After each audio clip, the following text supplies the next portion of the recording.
Hello, everybody. Thank you for joining us. Good evening and welcome. It is our delight and honor that you're joining us tonight, alumni, friends at Woodsworth College Student Association. Considering this is an online event and we are not at Woodsworth College grounds, we are here as a community within the university. And so we would like to begin with the acknowledgement of traditional land. We wish to acknowledge this land on which the University of Toronto operates for thousands of years. It has been the traditional land of the Huron-Wendat, the Seneca, and the Mississaugas of the Credit. Today, this meeting place is still the home to many Indigenous people from across Turtle Island, and we are grateful to have the opportunity to work and gather on this land. For the agenda for tonight, there will be a Q&A session at the end, moderated by our board member, Huda Henry. So please do write your questions and comments in the chat, and Professor Tapscott will address them in the discussion to follow the lecture. And we are thrilled that we are here for the third Alumni Cafe event this academic year, the second one in 2022. This is by far our largest online event to date, and we are overjoyed to welcome the speaker of tonight's lecture, Professor Don Tapscott. Professor Tapscott is the executive chairman of the Blockchain Research Institute, is one of the world's leading authorities on the impact of technology on business and society. He has authored 16 books, including Wikinomics, How Mass Collaboration Changes Everything, which has been translated into over 25 languages. In 2016, with his son Alex, he co-authored the global bestseller Blockchain Revolution, How the Technology Behind Bitcoin and Other Cryptocurrencies is Changing the World, which has now been translated into 20 languages.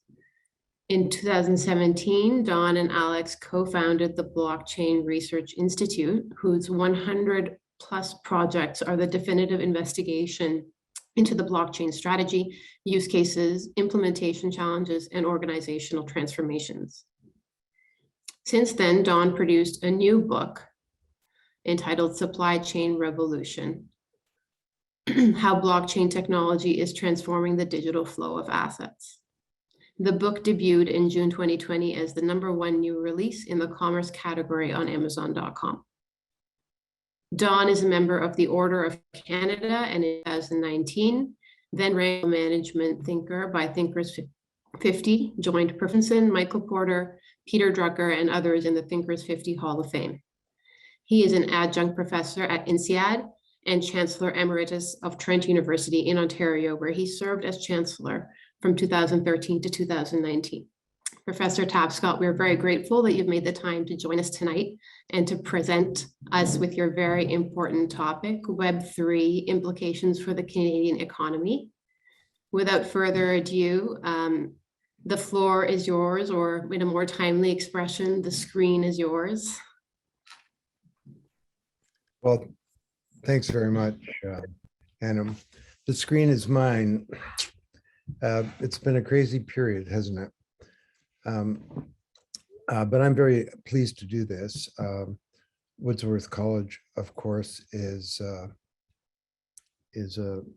focuses on arts and sciences, and I'm a big believer in that, especially undergraduate. I think that what you learn, this may be heretical at university, undergraduate, is actually not that important.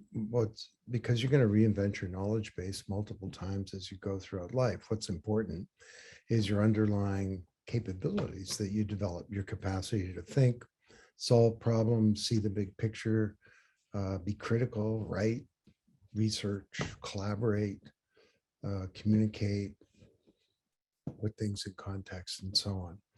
And it's for that reason that I did agree to be the chancellor of Trent University. I finished a couple of terms there. It's also my alumni. So I feel that I'm with a kindred spirit here. Now, in the spirit of liberal arts, some of you may know the expression, power corrupts. PowerPoint corrupts absolutely. but I'm actually going to use a bit of a deck here to make some points. And I want to try and talk or stop talking to give us 20 minutes for a conversation, because that's the really important stuff that happens in something like this. Web3, implications for Canada. Just a little bit of background. I wrote a couple of books in the 1980s that nobody read. I think my mother bought most of the copies. They were like studies in bad timing. But I started writing some bestsellers in the early 90s, Paradigm Shift, which was obviously a big book, and The Digital Economy, which they say was the first bestseller about the web. And 20 years after The Digital Economy, I was asked to write the anniversary edition. And I had to think about what's happened over the last couple of decades with the web and the internet. And I came to this conclusion that we're really entering a second era now. We've been through mainframes, mini computers, PCs, the internet, the web, the mobile web, social media, the cloud, big data. And now we're moving into this period where technology is very different. First of all, it's not just about people, but things, billions and trillions of inert objects, communicating, doing transactions, or animating the physical world. We have technologies that learn to do things that they weren't programmed to do, many others. And I found myself coming to a surprising conclusion that the foundational technology for all of this was in fact the underlying technology of cryptocurrencies, or blockchain.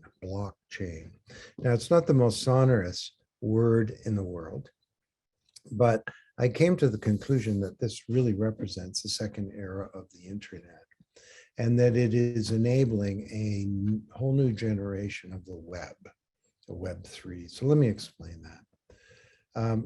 For 40 years, the internet has been about information, right? But if I send you some information, a PDF of this deck, which I guess you're welcome to have, I'm actually not sending you the information, I'm sending you a copy. And that works great for information. But when it comes to value, things that matter in the economy, assets, things like money or securities or intellectual property or deeds or contracts or the data in our identities or cultural assets like art or music or votes and assets, something of value that belongs to somebody. Copying those is not a good idea. You don't want someone copying your vote or your identity. And if I send you $100, it's really important that I don't still have the money, right? So cryptographers have called this the double spend problem for many years. And the way that we manage this problem in our economy, the way that we trust each other with assets, transacting, communicating, storing, and so on, is through middlemen, banks, credit card companies, stock exchanges, social media companies now, sometimes governments, and hundreds of these intermediaries, and they perform all of the business and transaction logic of every type of commerce. They identify the asset, they clear and settle transactions, they keep records, and overall they've done a pretty good job. But there are growing problems. They're all based on central servers. It means that they can be hacked. They exclude a couple of billion people from the global economy. They take too long. Why does it take 4 to 7 days for a housekeeper in Toronto to send money to her mom in Manila? And why is she charged over 10% for doing that? They capture our data, preventing us from using it and undermining our privacy. And there are many problems. So what if there were not just an internet of information? What if there were an internet of value, some kind of vast global distributed ledger where anything of value, from money to music to vote, could be managed, stored, transacted in a secure and private way? Well, in 2008, Satoshi Nakamoto, whoever that is, wrote a paper that solved the double spend problem and invented Bitcoin. And this was an extraordinary thing, because now for the first time, people can do transactions and manage and communicate value peer to peer. There was no middleman. And trust is not achieved by an intermediary, it's achieved by cryptography, collaboration, and some clever code. So that's why we call it the Internet of Value. Now, another term has been used, I didn't invent the term, Web3. And the Web 3.0 actually originally came out of Tim Berners-Lee. It was referring to a very different thing, a semantic web. But the new meaning of Web 3 is essentially the Internet of Value. And the way that works is that the first web was a read web. You went and looked at websites. You could read or watch or whatever. The second web was a read-write web. We're talking computer science language here. But you can not only look at it or see it or listen to it and so on, you could take action. So you could change a Wikipedia page. You could participate in a collaboration. You could join Patients Like Me. You could be part of Facebook and so on. But it was still about information, right? Enter the Internet of Value, or the Web 3. It's not a read-write web, it's read, write, and own. This is a platform now where value can be created and managed by owners. Now, this is a really big deal. So I had this great analogy, I thought, on why blockchain, this whole concept that we're talking about, was much more secure than traditional computing environments. And then John Oliver, who runs late night television show, did a whole show on blockchain. He had some fun with my analogy. So I'm going to play it for you. You see why I don't use it anymore. And because of the complicated process the network uses to verify records, it is very secure. Now, relax. I'm not going to get into what that process is or how it works, but I will share a really helpful, really dumb metaphor for why it is safe. The way I like to think of it is that a blockchain is a highly processed thing, sort of like a chicken McNugget. And if you wanted to hack it, it'd be like turning a chicken McNugget back into a chicken. Now, someday someone will be able to do that, but for now, it's going to be tough. Hold on. That is an absolutely horrible thought. So why is that reporter so happy about the idea? Because if anyone ever figures out how to turn a chicken McNugget back into a chicken, that chicken is going to be up. He's going to spend the rest of his life suffering from PTSD and writing haunting poetry about the experience. The things I saw, buck, buckaw. My body is whole, but what of my soul? So you can see why I don't use it anymore. I still think it's a good analogy. So Bitcoin was the first app of the Internet of Value. Then the web came along. Similar to email was the first app of the Internet of Information. Then the web came along and we had the ability to build any app. That's what's happened. Started with things like Hyperledger or Ethereum. And now you can build any application using these platforms. It's not a single app like Bitcoin. And we're talking about the implications for Canada. So let me start to segue into that as we move along here. This is a really big deal. I've been at this 40 years. I might be wrong, but I think this is bigger than anything that we've seen. It's the operating system for our economy. And it will fundamentally change every institution in society. So let me ask you a question. Now, feel free to type in your answers if you want. I don't think any of you are going to get this. And there are hundreds of people online here. What's the most successful business ever created in Canada, Canadian history? I'll give you some ideas. Nortel was the biggest company in the world, almost, for a while. RIM, BlackBerry, that was a big one.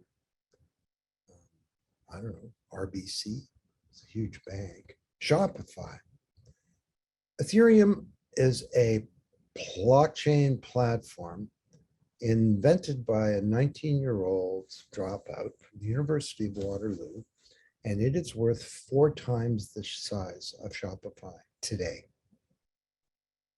It's worth as much as RBC and the next 2 banks combined.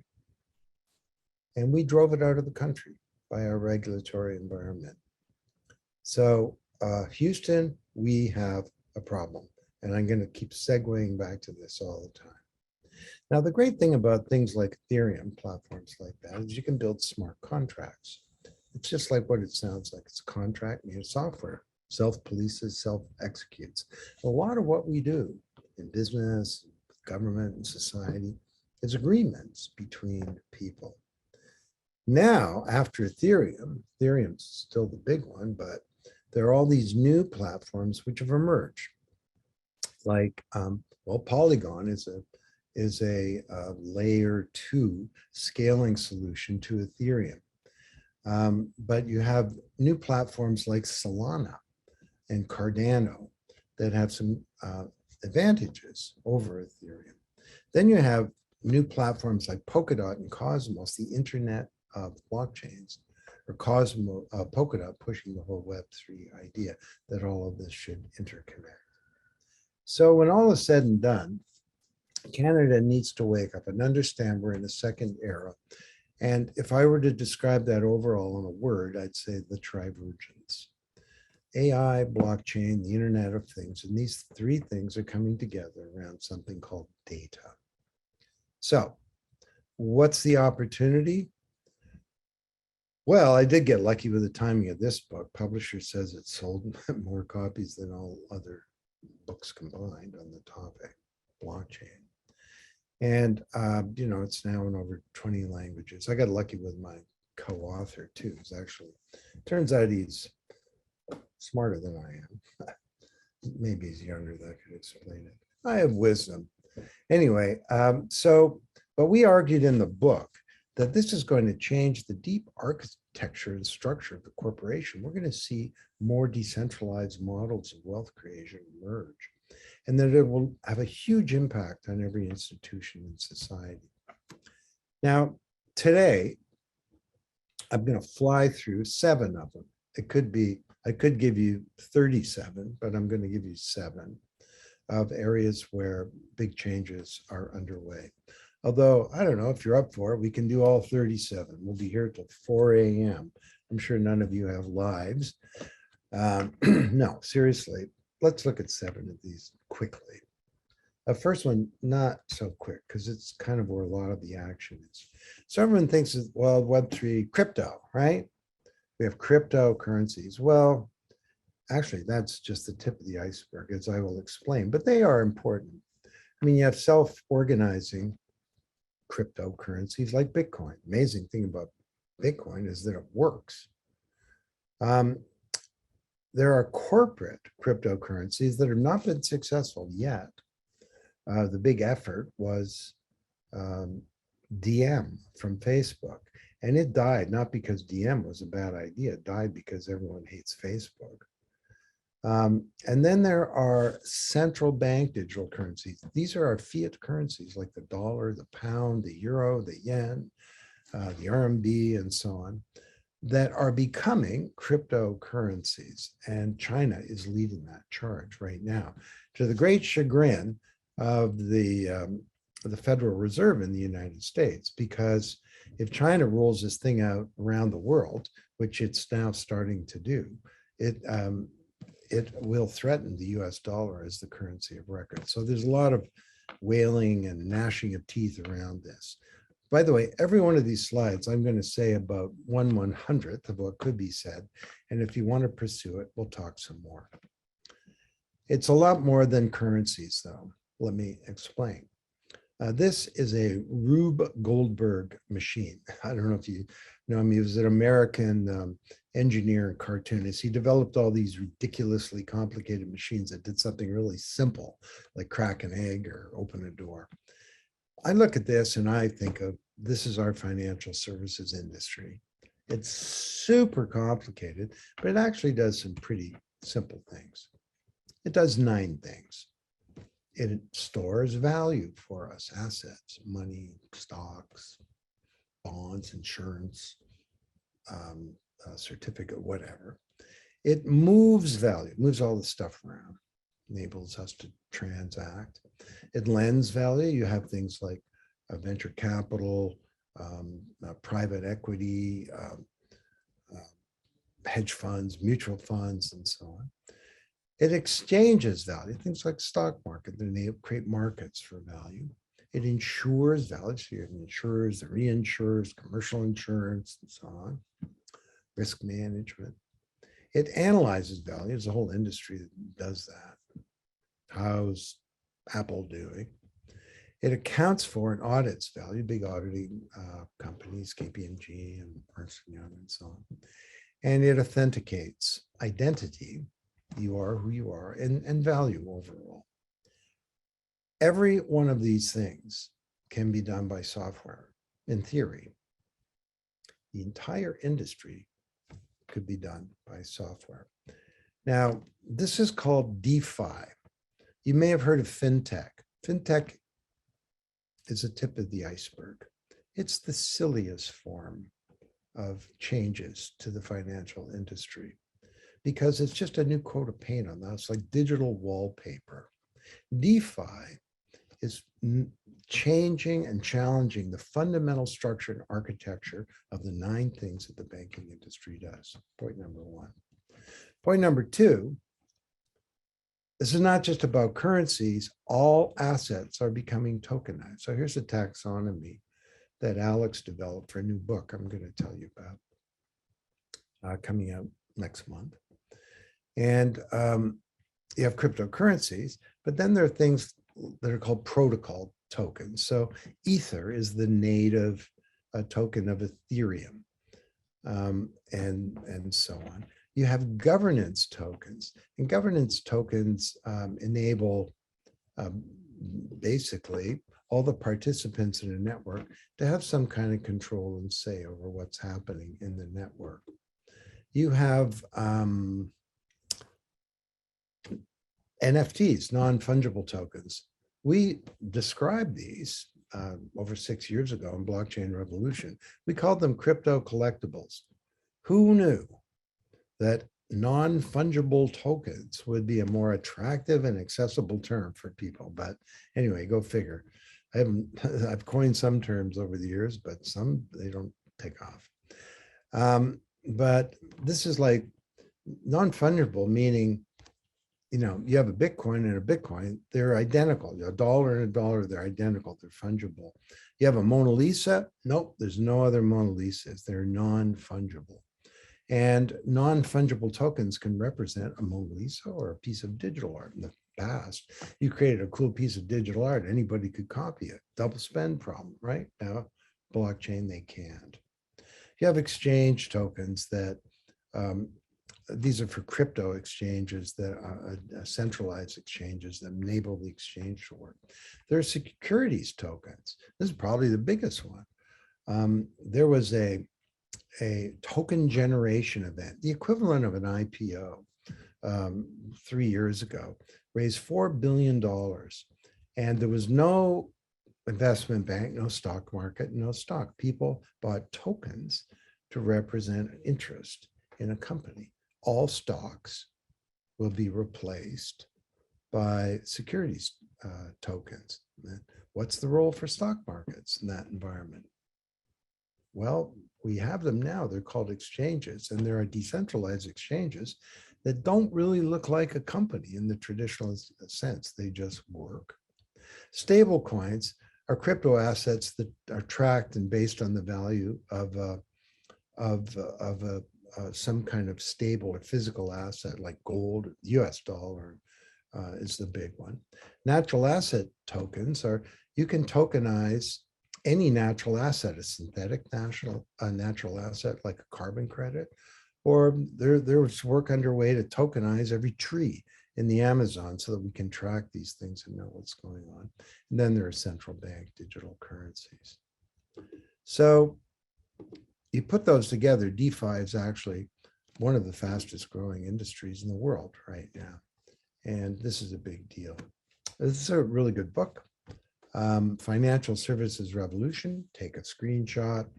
I'm going to tell you about a few books in case you're interested in learning more. So we go along here.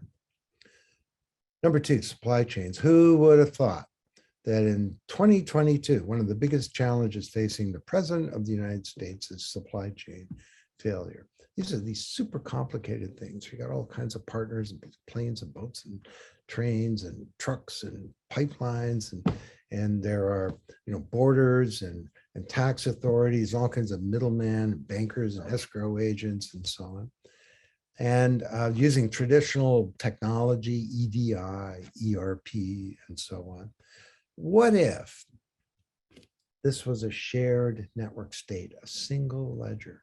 Imagine how that would change supply chains. Everyone could see the same thing, single version of the truth. You could have smart contracts specifying what happens in this environment. There could be and smart money as well. You could have real-time transactions. There'd be no payment and settlement period between a payment and a clearing of a transaction, because the payment and the settlement's the same activity. It's just a change to the ledger. You could also have provenance to know where everything is and how it's moved around. So in Toronto, if you go to a restaurant and order fish, 35% of the time it's inaccurately labeled. It's cheap fish labeled as good fish, or endangered fish labeled as okay fish.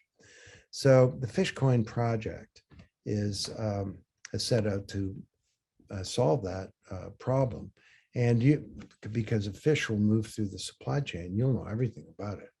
When it was caught or farmed, when it was, what temperature it moves along, what the fish ate, probably, who the fish's parents were or something like that. It's the same thing underway right now. It used to take Walmart 3 months to figure out where a bad avocado came from. Today, it takes 20 seconds because it's on a blockchain and they know the provenance of this. This is a recent tome of mine that sort of digs into that if you want to know more. Healthcare. Well, I could talk about each of these for quite a while, but this is a super important industry. Obviously, it's fragmented, it's big complexity, supply chain problems, partners that lack transparency. We need to ensure security, prevent human error, logistical delays, data integrity is a really big problem. On and on it goes. And the one that's of great interest to us right now is focused on the health record.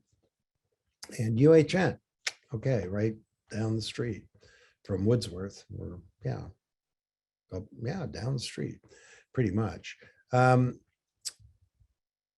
By the way, number 3 or 4 is it rated health center in the world. You can be very proud of that. Any of you go there, I'll bet you a bunch you do. You have the My UHN record. And before I fractured my arm, actually, a couple of months ago, cast just came off. Don't ask.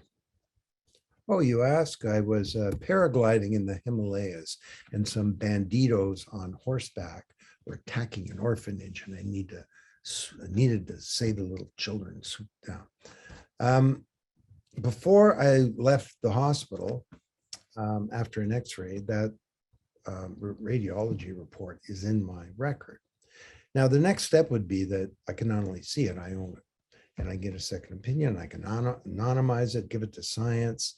And UHN actually did a project using blockchain to help patients control the use of their record for scientific research. Energy and climate, I know you all care about this. Hey, you have a liberal arts and science background, so you might believe in stuff like science. Very strange concept to many people, especially in the United States. But we have a big problem. We have to reduce carbon by what, 85% the next 20 years?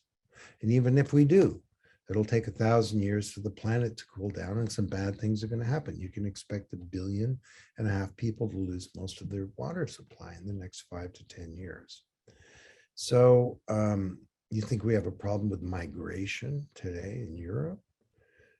Imagine 1.5 billion people coming into movement.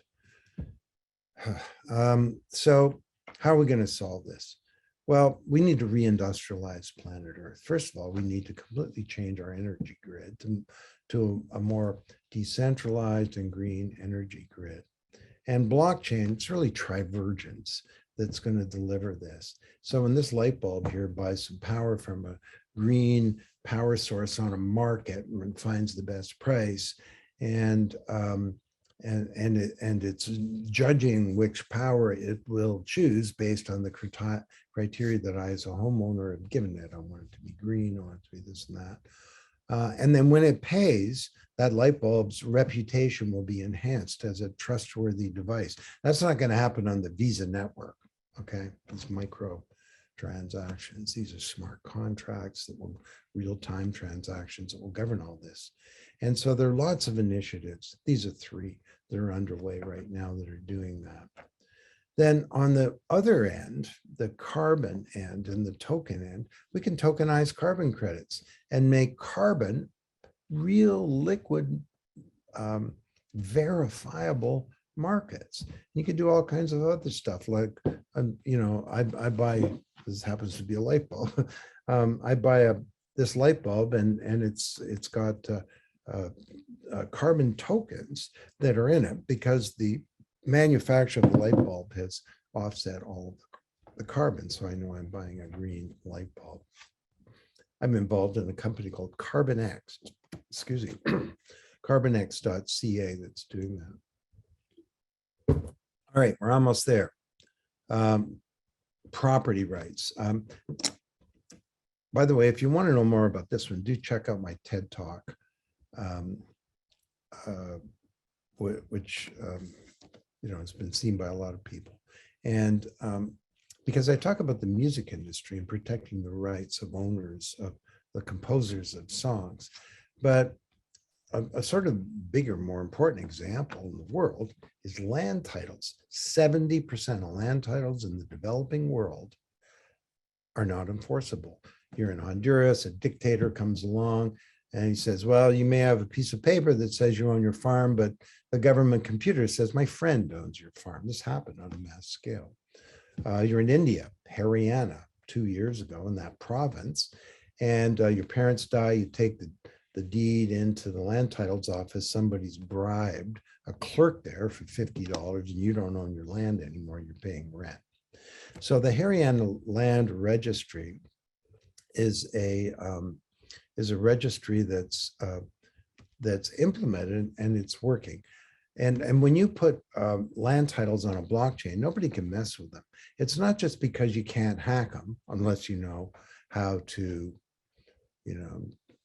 I don't know, turn a chicken McNugget back into a chicken, sorry. But it's also when they're on a blockchain, they're verifiable, they can be known to government, to public, to lawyers, to civil society, to both the buyers and the sellers and other parties. And you can't mess with that in that situation because everybody knows what you're trying to do, even if you could. So now the big problem here is getting a valid land title in the first place. That turns out to be a huge challenge, why this thing is moving very slowly. But this is the way to solve that problem. This is a hugely important issue for me personally. It's going to be a big part of my next book. And here's the issue, that you, as a user of the internet, create the asset class of the digital age. It's called data. Google doesn't create it, you do. Through your movements, through your body, through what you say, through what you purchase, through what you learn. And the virtual you knows more about you than you do. Because you can't remember exactly where you were a year ago, or what medication you had, or what diagnosis you had, or what score you got on a test, or et cetera, et cetera, et cetera. Dozens of classes of data. You create it, but then it's expropriated by these digital conglomerates. This is a new species of business. We call them digital conglomerates. Never seen anything like this. And they're half of NASDAQ. The top 5 now are half of NASDAQ. The problem with something like Facebook is not that it's a monopoly. The problem is that it owns the asset of the digital age, data. This is a much bigger, more difficult issue. Imagine if we could get our identities back. We need to do this. These are our digital identities. We need to get them back so that we can manage them responsibly for ourselves and for our families. This is now possible. There's a big movement towards a self-sovereign identity. It's citizen-owned. You own the data. It's sweeping up all this transactional exhaust as you go through life. You own it. And you know what that means? You can monetize it. They're sell it back to them if you want, anonymous or with an identifier. It's up to you. Jared Lanier, a media theorist, did some work. He said there are 1.5 billion people in the world who could double their income if they could monetize the data. You could use the data to plan your life. The data would be secure because it's not now. There's 2 types of this data, that data that's been hacked and data that will be hacked. I guess there's a 3rd type, that data that has been hacked and will be hacked again. And you could also anonymize this data and aggregate it together for social purposes, like say, fighting a pandemic. Or you could use this or not use this data to protect your privacy.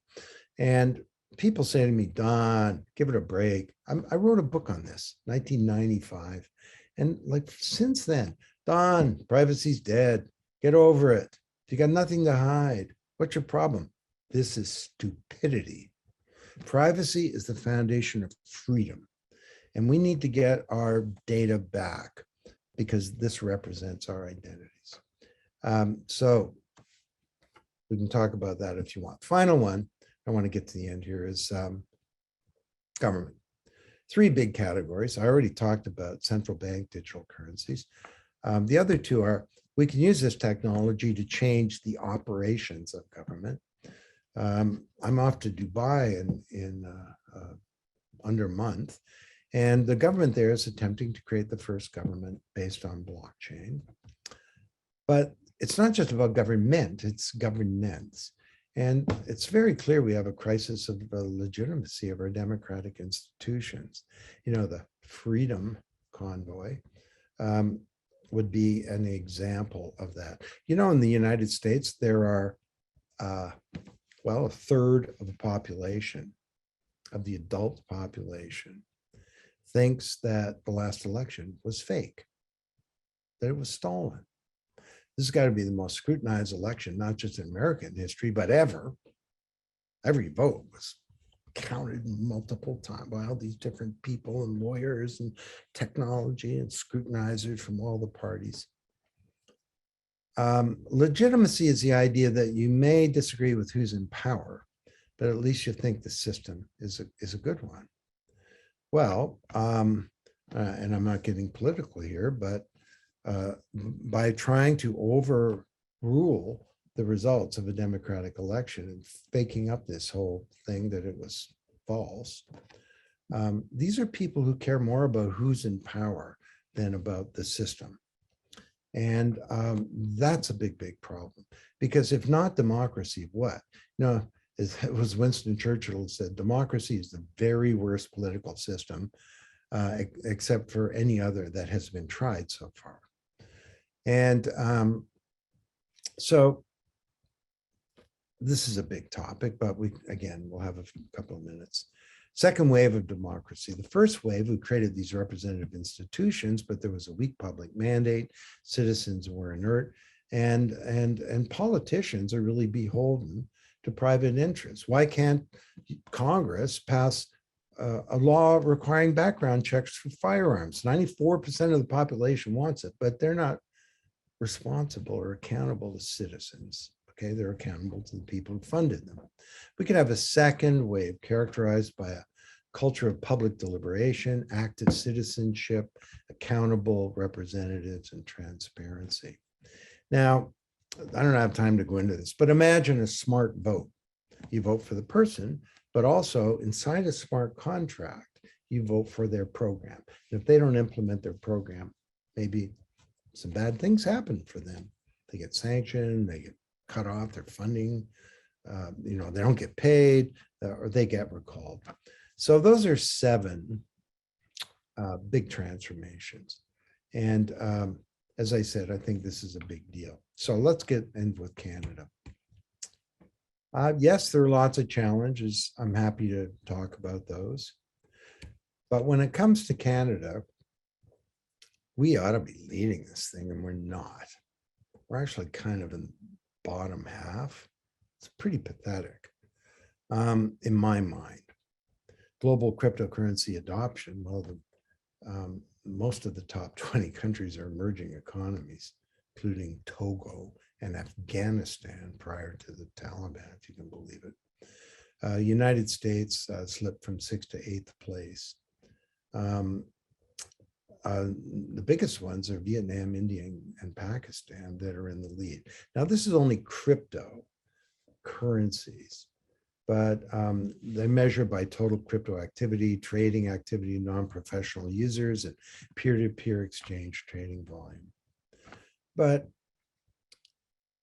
let me pose this question. If the first era of the digital age were based in Silicon Valley, where will the second era be based? I don't think it's going to be Silicon Valley.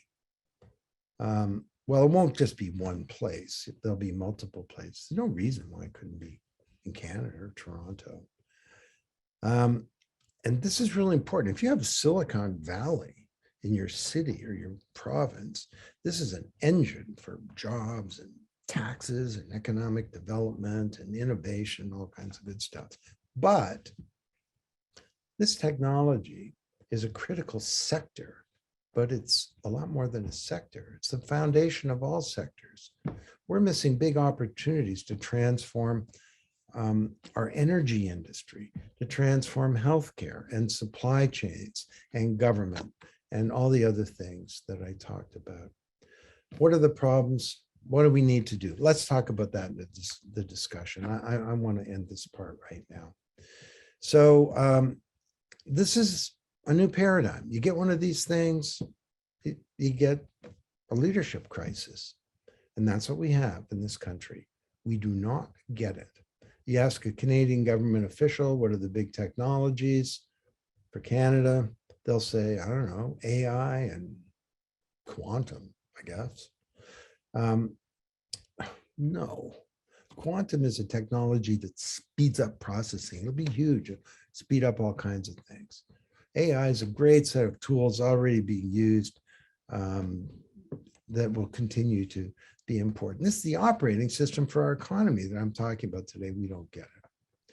So if you want to learn more, I just wanted to tell you about this new book, Digital Asset Revolution. It will be shipping on Amazon the end of the spring, and you can pre-order it now. The way to pre-order is in massive volume. Christmas is coming soon. Take a screenshot. You have friends, don't you? No, seriously. So at the Blockchain Research Institute, we're trying to solve this leadership crisis. Let me end with an analogy, if I may. Because what's this going to, can we do this as a country, or will we see the dark side? Well, at the BRI, we've been studying nature to learn more about decentralized models of wealth creation, innovation, governance. And fish come in schools, bees come in swarms, starlings over the moors of England come in something called a murmuration. And a murmuration is a word in the English dictionary. It refers to the murmuring of the wings of the birds. And starlings are out over a 20-mile radius doing their starling thing during the day. And at night they come together and they create one of the most spectacular things in all of nature. The murmuration is not just for show, it has a function. It warms the birds up, but it also, for the cold night ahead, but it also protects the birds from predators. Look, you can see that's a hawk, a killer of starlings, 25 times the size of a starling, being chased away by the power of the little birds. Scientists that have studied this say they've never seen an accident. And there's leadership, but there's no one leader. And when the moment is right, this magic happens. So is this some kind of fanciful analogy, or might we learn something? This is what I'm talking about. The murmuration embodies all of the principles of this Web3 or second era of the digital age. It's a collaboration. Remember I said trust is not achieved by an intermediary, but by clever code. There's DNA in the birds that give it some rules. The big rule is don't get too far ahead, or don't get, actually the biggest rule is don't bump into anybody else. Then there are other rules that like don't get too far away and so on. The murmuration also, there's no middleman. There is this collaborative thing that's underway. And it also has a great interdependence, that the interests of an individual bird are connected to the interests of the whole. I was speaking to a group of very senior people recently, and I said to them, you know, I don't think that business can succeed in a world that's failing. And if anything shows us that, it's the pandemic, increasingly climate change. All of our problems are becoming global problems. And finally, the murmuration has what I would call a great integrity, which is the foundation of trust. I don't know if you've ever asked yourself, but what is trust? What is trust? I wrote a book about this, and it took me 3 months to write this sentence, okay? Let it read everything. To me, trust is the expectation that the other party will act with integrity. Trust is the expectation that the other party will act with integrity, that they will do the right thing, which is why a little bird will chase a killer 25 times its size, because it knows that the other birds will do the right thing and have its back. Now, this is a stimulus response environment. There's no cognition here. Imagine if we layer on human cognition. Imagine if we connect ourselves on this planet with some kind of network of glass and air and code and cryptography. What kind of problems could we solve? You know, I look at this thing and I get a lot of hopes that maybe this smaller, more decentralized world that my grandchildren inherit might actually be a better one. So thanks very much.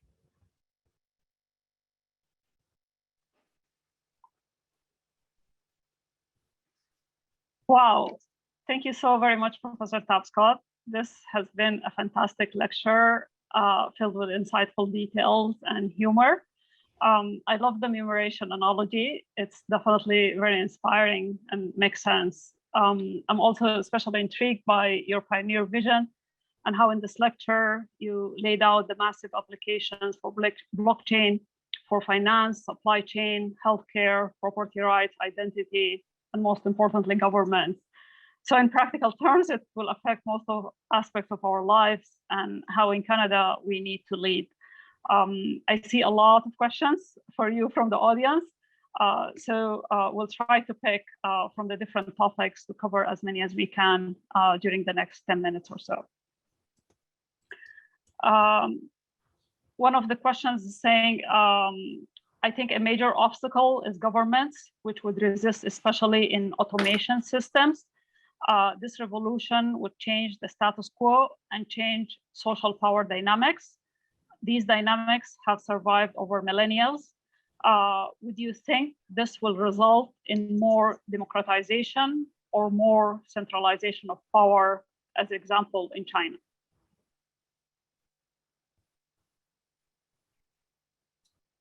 I'm sorry, I just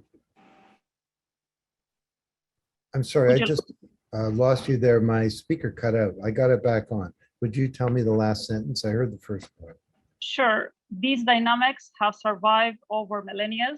Would you think this will result in more democratization or more centralization of power? An example is China. Well, I don't think technology solves problems or creates evil. I think people do. And as with the Internet of Information, this technology has an extraordinary neutrality to it. I'm sorry, I'd like to say no. Yeah, we're going to solve the world. But you think about the Internet, and it's humbling for me to say this because I've probably sold more books about web, the Internet, than anybody. And I've always been quite upbeat. But I tried to, throughout the years, say this could go the other way. You know, just take something like, I thought the Internet would bring us together. But I warned, like a long time ago, that it could go the other way. We could have a fragmentation of public discourse. We could have people following their own point of view, creating false information. Or we could end up in our little self-reinforcing echo chambers where maybe the purpose of information is not to inform us, but more is to give us comfort for our preconceived views.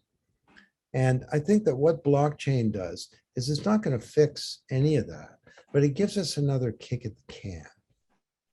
You know, once again, the technology genie has escaped from the bottle, and it was, I don't know, was summoned by this anonymous person for uncertain motives at this very challenging time in human history.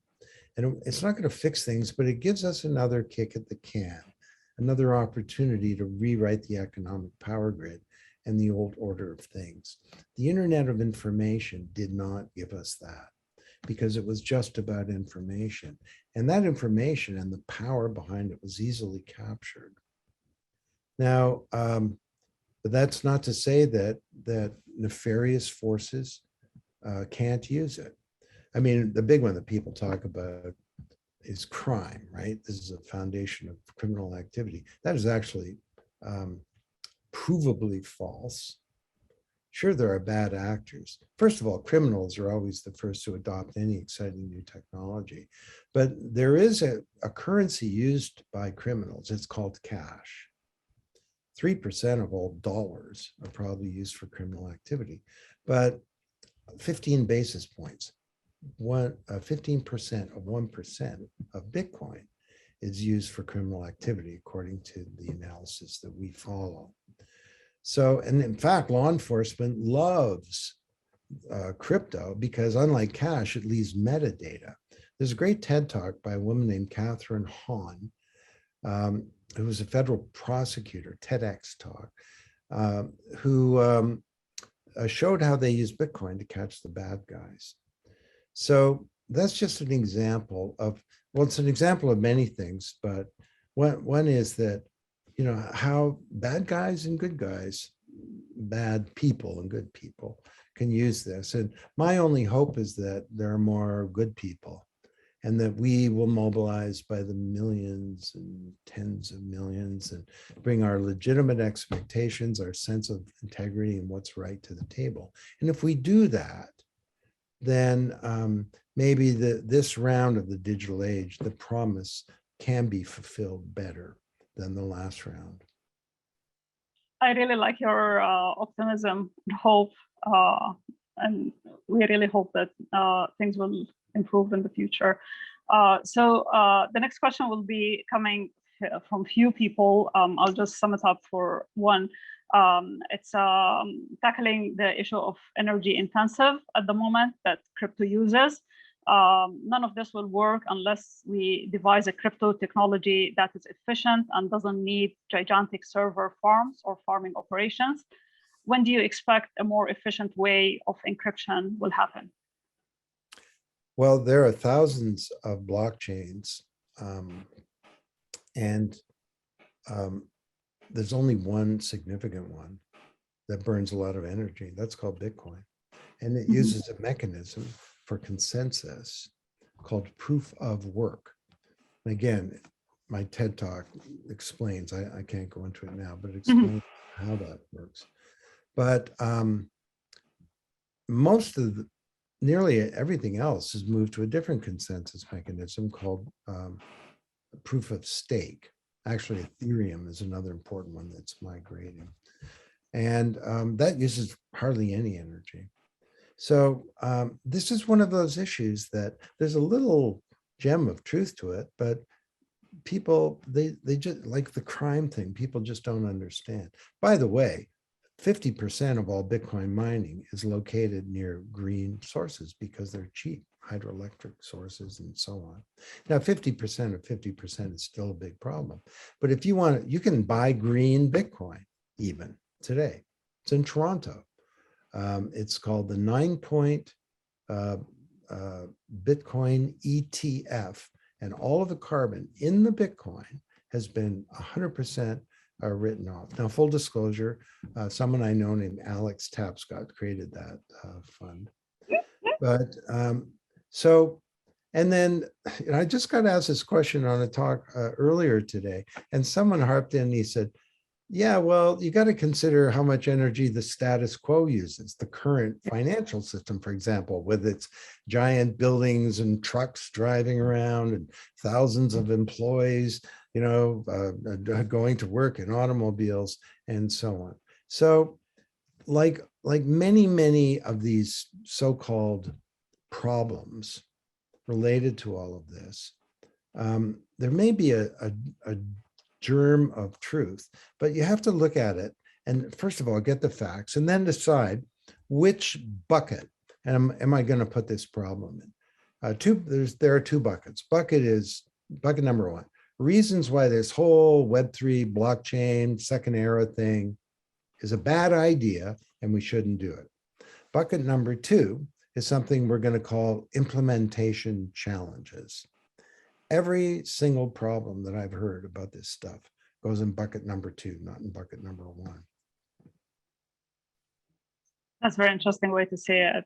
So our next question is, what can move Canada to the forefront of this revolution? You, all of you watching this, you self-selected as potential leaders. We need to change our regulatory environment. We need the federal government to wake up. We need the Department of Finance to work on the regulatory environment. We need for it to embrace blockchain for its own operations, tax collection. I gave the opening talk to this thing called the Digital Economy Taxation Network, 60 countries. Canada wasn't one of them. And I talked about 10 ways blockchain could transform tax. Calculating payroll tax, what a dumb idea. If this were based on a distributed ledger, then I pay you as an employer, the tax is automatically calculated and remitted to the government. So we need, ISET, the Department of Innovation, Science, and Economic Development, to wake up. It's a supercluster program. All of these things are funding very useful technologies, but blockchain is nowhere in this multi-billion-dollar program. We need our universities to wake up and business schools to start teaching this stuff. We need not just government leaders, but business leaders in all areas exploring this technology and becoming open. But the problem is the one that you alluded to and the questioner as well, that this is taking a while. And against all of this opportunity, what do we have? We have, say, a financial system with its traditional companies and hierarchies and and reward systems and wealthy people at the top. And we have government policies and regulations. We have all these regulators that are locked into the status quo. And we have people running in elections that are oblivious. Now, let me say an aside here, because as liberal arts and science folks, you're aware that Pierre Poilievre has been big on crypto and blockchain, but it's great. You have a leader that's into that, but he's coming at this from a whole wrong libertarian kind of angle. This is a great way to get rid of government and free us up from the controls of government and all the rest. And that's very, it's not short-sighted, it's wrong headed. So why aren't other candidates waking up to this opportunity? You know, we sell memberships to the Blockchain Research Institute all around the world. We can't get our own governments to support us. We're the largest independent think tank in the world. So there are so many things that could be done to break this log jam and to move us forward. And a follow-up question for this one is also asking, how soon do you expect industries to fully adopt blockchain technologies? Well, I think it's uneven and combined. Parts of industries, you know, get transformed instantly almost. Supply chains, well, a big supply chain problem was diamonds, conflict diamonds, resulting in the deaths of tens of thousands of people in Africa. That problem has been solved by humans, the Kimberley process, and a blockchain platform called Everledger. So you know everything about a diamond, where it came from, and all the rest. So, and the really big area where a lot of this is happening is DeFi, where the banks are really waking up to the threat, but also to the opportunity that there's a role for banks and financial institutions to re-intermediate in this whole thing. Like, I'll just give you one quick example, accounting and auditing. You know, every year the big audit companies come into your big company and they spend millions of dollars sampling transactions and doing an audit. Well, if the corporate finances were based on a blockchain, you wouldn't need to do that, because you could say, I want an audit this afternoon at 2 o'clock. You go, boom, there's an audit. And it's not a sample. It's every transaction that's ever been recorded. And that's because of something called triple entry accounting.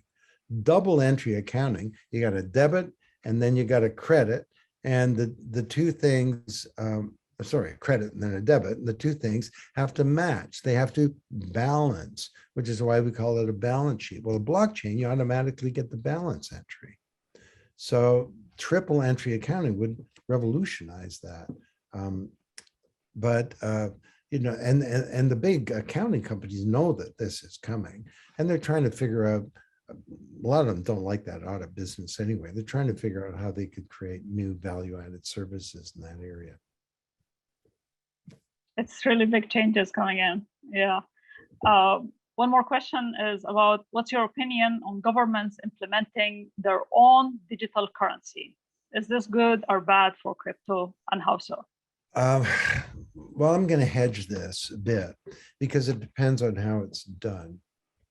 I think a central bank digital currency for the Canadian dollar, if done properly, could be a very beneficial thing to Canada. It could give central bankers abilities that they don't have. You put some money into the economy, you kind of hope that it goes to good places. You could know where it goes. People are spending more, they're investing more, they're saving, they're whatever. You could have a lighter touch on regulation by having transparency. This could be done in a way that secures and protects the privacy of individuals. And you know, you have a crisis like a pandemic where you need to pay out money to every citizen. It could be helicopter dropped right onto your mobile phone in a second. So there'll be lots of benefits of doing that, but there are two big problems. One is the dangers that it gets done wrong, like is being done in China. The Chinese government will know every single cent that every citizen spends. That's a terrifying idea. You know, maybe you bought something that you shouldn't have bought, and your kid doesn't get into a good school and you don't know why. But also it's a challenge to the big banks, because the cover story on this for The Economist, the title was "A World Without Banks." A central bank digital currency would eliminate a lot of the things that banks currently do. That'd be great for Canadian consumers, but that's why Canadian bankers are not that thrilled. There may be a compromise position where we create a stable coin pegged to the Canadian dollar stable coin, and that would give consumers and many others the benefits of a central bank digital currency without getting us into the problems which I mentioned. Yeah, that's for the financial system for sure. One more move to another industry. I really like this question. It's coming from somebody, Francis Che. I would like to get your views on how we can leverage blockchain technology in health records in Ontario, Canada. Implementation of e-health records has gone nowhere. What are the hurdles and how can the government overcome them? Thank you. Well, there've been a lot of hurdles to implementing an e-health record and a lot of money spent. And I haven't been deeply involved, but what I understand, it's got a lot to do with the human challenges of getting people to agree on certain standards. If you're going to do that, and I know right now that, you know, if I go to women's college, where my GP is, and then I go up to Sunnybrook to the fracture clinic, that they use the same system and they're interchanging records. So this can be done. The benefits of doing it on a blockchain are absolutely huge, though, because it not only gives all the key players access to critical health information, it enables the creators of the record. That's me. My body creates a health record. Or creates health data. It enables me to own that data, to monetize it, to make my own decisions. And that could be a really transformative thing in healthcare, where you could have a portable record, you could go to other institutions, and it could lead to some big changes, like a portable student student record would be a transformative thing for the educational system, because students could then start to move around. We could start to break down these silos of institutions. By the way, every single question that's been asked, we've done a lot of research on it. It's at blockchainresearchinstitute.org. And for anyone attending this, it's free. Now, if you're with a big company and you want to join the BRI, you know where to find me. But for most of you, this is all free. And it's also available in these books that we've published with the permission of our sponsors. We're now making this stuff available. And I see like dozens and dozens of questions here, and I'd like to leap into all of them, but we're not going to be able to do it. Yes, unfortunately, but there is one last one because it's close to all our hearts. It's about the education.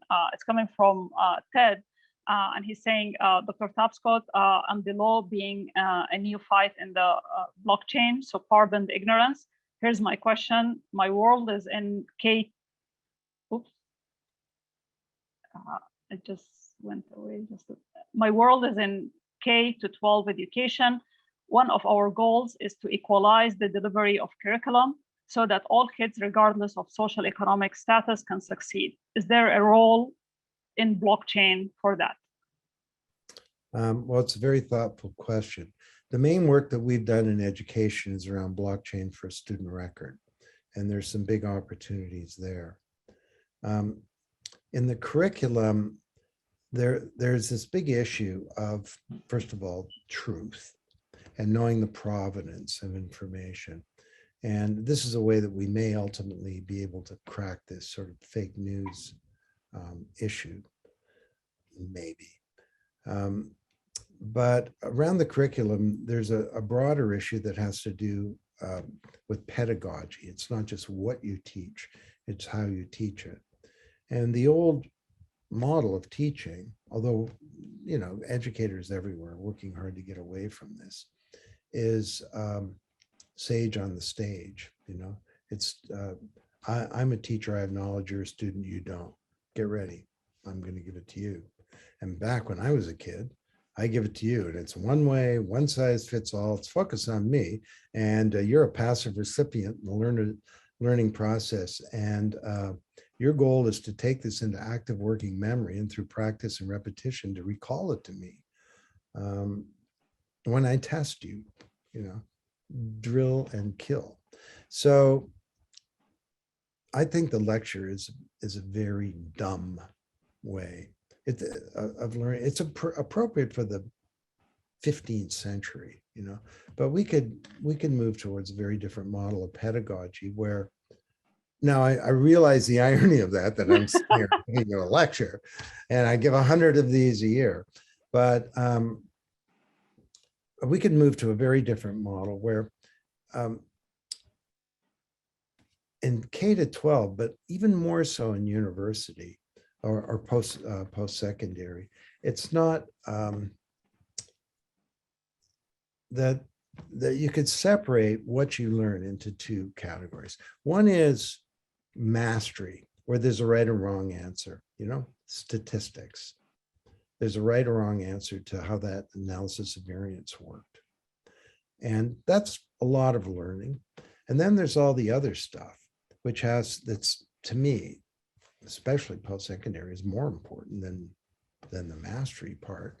It's the acquiring underlying capabilities to think critically, to communicate, to solve problems, to put things in context, to research, to collaborate, to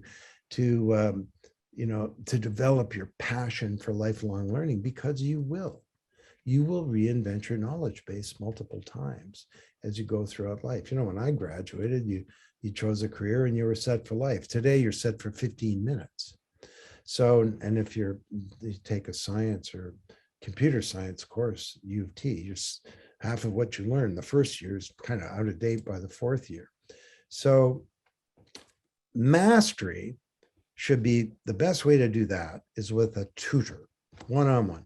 Well, we can't have tutors, but we can use software, self-paced interactive computer. And you do that at home, flipped classroom, you master stuff.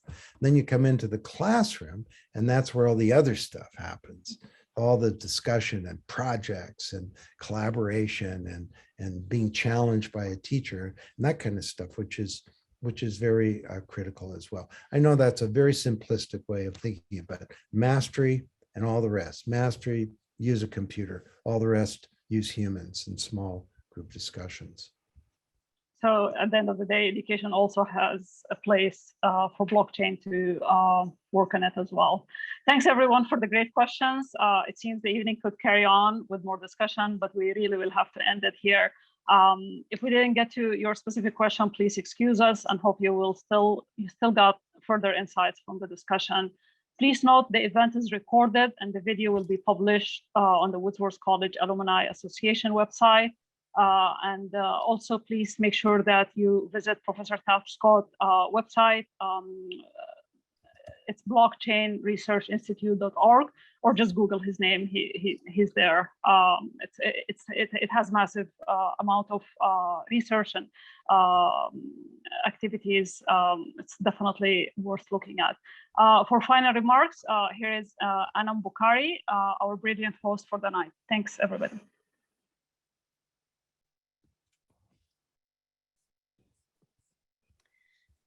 Can you hear me? There we go. Thank you, Huda. There was a lot of questions to get through, so I appreciate her sifting it through for us. This has been a wonderful evening. On behalf of the Woodsworth College Alumni Association, Professor Tapscott, we just wanted to express our utmost and sincere gratitude to you for this amazing lecture. You made us all intrigued, and we came out of this lecture wanting to find out even more about Web3 and how it's affecting not only our economy, but our lives as well. Certainly, it's a timely topic on a lot of minds lately, as evidenced by the crowd this evening. We haven't had this many registrants or attendees at a alumni lecture, I think, ever. So that's proof enough there. So thank you for sharing your knowledge and your insights with us. Our guests tonight, Woodsworth alumni, U of T alumni, friends of Woodsworth College, thank you for joining us. If this is your first time at a Woodsworth College alumni event, we hope you will join us again in the future. The cafe series is for invited lecturers with topics of interest so our alumni community can continue engaging and learning. This has undoubtedly been a very educational evening. And again, thank you for everyone for joining in, and to Professor Tapscott. I also wanted to the opportunity to thank Stephanie Woodside, who's the alumni developer at Woodsville College, for making this event and all of our events possible. Her tireless organization results in outstanding events like tonight. Thank you to Benjamin Wood, our tech support for tonight, for smoothly managing everything in the background. And then before saying goodbye, we have just two announcements. The first one is that our AGM is coming up. We look forward to seeing Woodsworth College alumni at our AGM and spring reunion event on Wednesday, May 25th at 6 p.m., which will be available in person and online. And information about that event will be available at the U of T alumni reunion website. And secondly, we will be sharing a short survey in the coming weeks, and it would be really helpful for us if you can fill that out so we can get some feedback. We'd love to hear from you. Thank you once again, everybody, and have a great night.